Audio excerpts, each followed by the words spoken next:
কথা বেরিয়েছে, আমি তো স্তব্ধ হয়ে খাড়াই গেছি।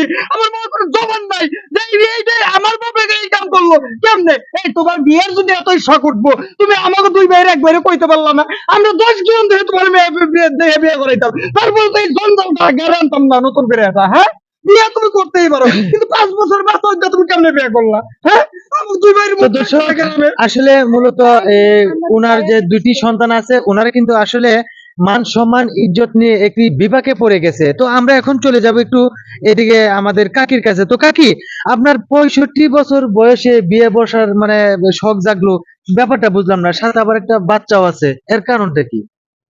বাবারে লজ্জার বিষয় কি কমু, আমার স্বামী গেছে মারা। মারা যাওয়ার পর হ্যাঁ আমার কাছে আরো কয়দিন প্রস্তাব নিয়ে গেছে, আমি রাজি হইনি। তখন আমাগো সমাজে তো মানুষজন আছে, সবাই কইতাছে তোমারও স্বামী নাই, কারো যখন বউ নাই, কয় ফুলাফান আছে, তারা আপন করে নেবই নি, তাহলে আইছে যখন তাহলে বিয়েটা বইয়ে যাও।